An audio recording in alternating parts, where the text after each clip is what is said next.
ओम शांति।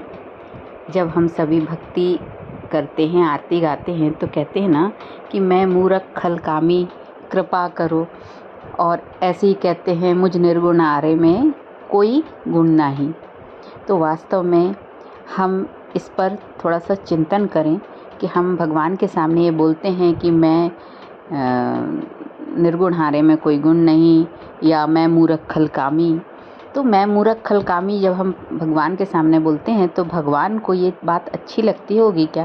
क्योंकि हम सभी भगवान के बच्चे हैं।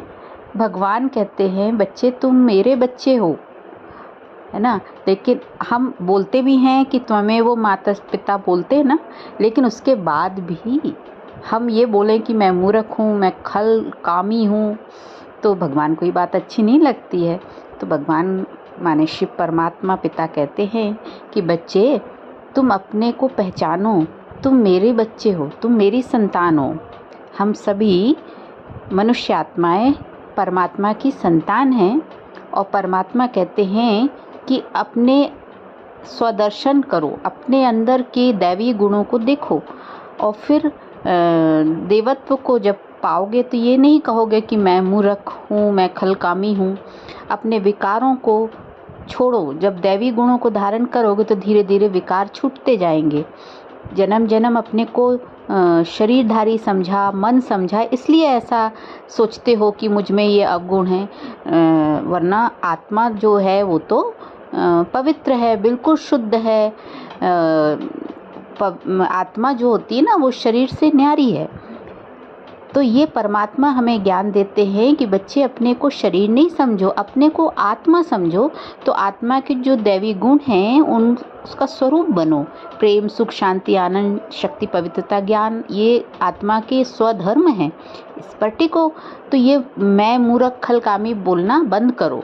तो हम ये अपने स्वमान को समझें कि मैं आत्मा शांत स्वरूप हूँ, प्रेम स्वरूप हूँ, सुख स्वरूप हूँ, आनंद स्वरूप हूँ, शांति स्वरूप हूँ, शक्ति स्वरूप हूँ।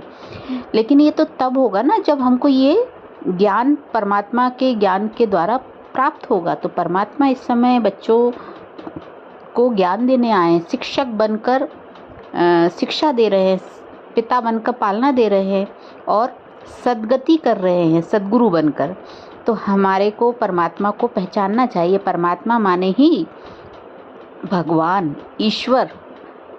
तब हम ये कहना बंद कर देंगे कि मैं मूर्ख हूँ, मैं खलकामी हूँ। परमात्मा कहते हैं तुम पवित्र स्वरूप हो, अपने पवित्र स्वरूप को जानो, पवित्रता को धारण करो।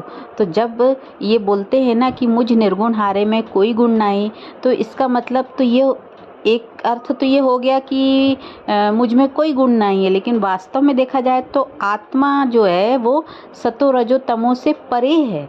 लेकिन आत्मा की जिस भी तरफ ध्यान रहता है ना, आत्मा जिस तरफ अटेंशन देती है, वही उसके जो शक्ति है, उसकी शक्तियाँ कौन कौन सी हैं? मन, बुद्धि और संस्कार।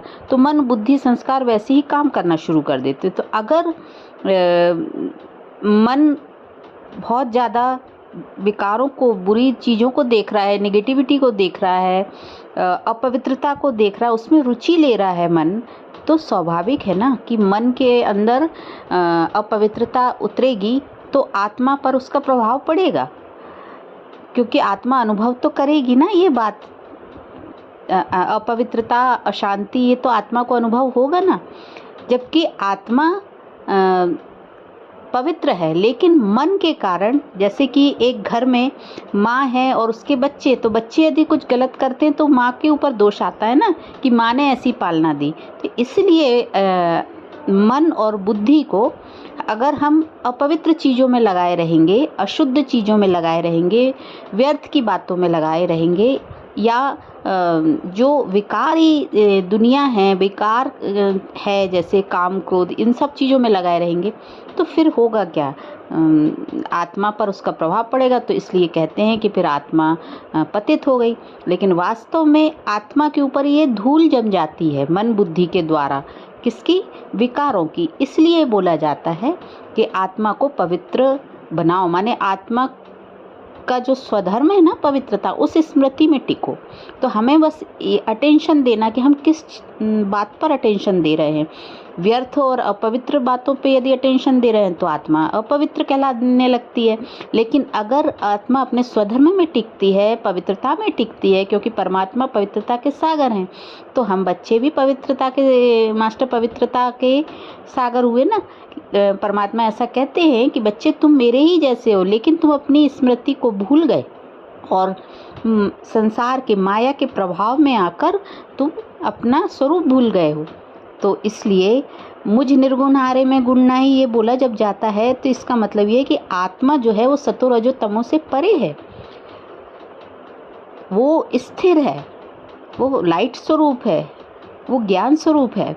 लेकिन मन और बुद्धि जो उसके बच्चे हैं ना वो गड़बड़ कर रहे हैं। इसलिए आत्मा के द्वारा जो कर्म मन बुद्धि कर रही है उससे फिर प्रभाव पड़ता और छवि किसकी बिगड़ती है? आत्मा की ना। जैसे माँ की छवि बिगड़ती ना यदि बच्चे गड़बड़ करते हैं तो बस ऐसे ही हमें मन और बुद्धि को पवित्र जगह पर लगाना है, पवित्र बातों में लगाना है। परमात्मा का ज्ञान सबसे पवित्र होता है इस सृष्टि में। तो जब हम पवित्रता पर अटेंशन देंगे तो हम आत्मा पवित्रता के स्वधर्म में टिक जाएंगे और फिर ये कहना बंद कर देंगे कि मुझ निर्गुण हारे में कोई गुण नहीं, या फिर ये कहना बंद कर देंगे मैं मूर्ख खलकामी। क्योंकि परमात्मा तो हमें बहुत ऊंचा स्थान देते हैं। परमात्मा अपनी बच्चों को बहुत ऊंची दृष्टि से देखते हैं। परमात्मा कहते बच्चे तुम मेरी संतान हो, तुम अपने स्वरूप को पहचानो, स्वदर्शन करो और अपने स्वरूप में टिककर पवित्रता की और शांति की वाइब्रेशन इस सृष्टि में फैलाओ।